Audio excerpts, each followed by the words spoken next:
You're absolutely Chris? right, Susan. We are standing by for a live press conference where we'll get those answers, hopefully. In the meantime, though, let's talk to somebody who managed to live through this, thank God. Joining us by Skype is Sarah Evans. She's an FSU senior. She was in the library when the shooting began. Sarah, can you hear me okay?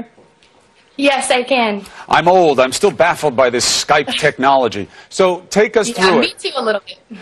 So you're in the library. How do you get word that this is happening? I was actually right by the exit. I was just about to leave the library, and I just hear what I thought was a gunshot, but not as loud as I would expect. So I was kind of just sitting there, you know, not really alarmed at this point, but just kind of asking questions, what's going on? What's going on? And, you know, still just waiting around until I saw one of the employees kind of looking frantic, going crazy, and that's when I thought something was pretty wrong. Now, you saw an employee come by. They seemed frenzied. So you started taking the video. What gave you the presence of mind to do that? Well, I was asking, something was clearly wrong, and I was staying there with two friends, and we were asking, you know, what is wrong, and nobody would say anything. So I thought, this isn't really going right. So normally, you know, in today's day and age, what do? You take a video when things aren't going right. So that's what I did. You're supposed to be told things as soon as possible. What was the notification? What did you hear from the school? What did they tell you to do? Well, as far as the event, you know, I wish I would have been told a bit sooner to move away from the entrance. But as soon as the 911 call was made, we were signaled to go to the back of the library, head up the stairs, you know, just get completely out of the way.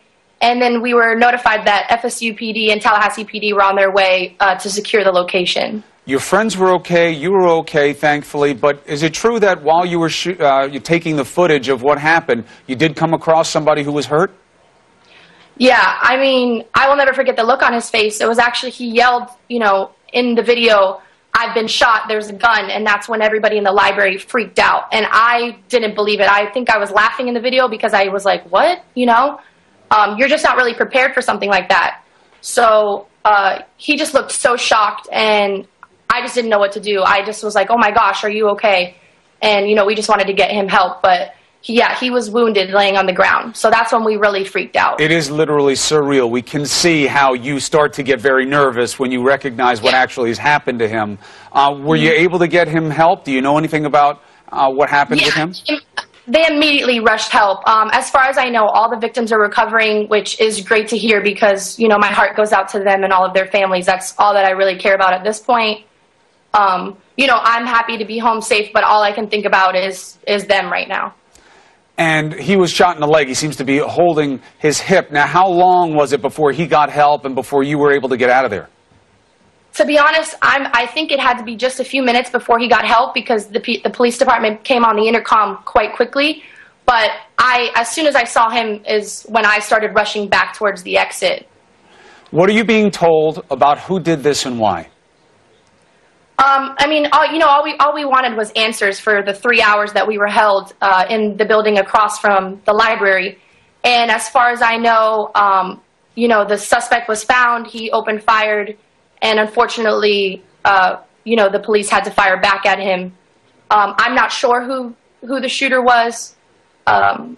You know, I just really care about the victims at this point. Absolutely, absolutely. And we also care about you and your parents. Were you able to get them right away and then make sure that they know you're okay?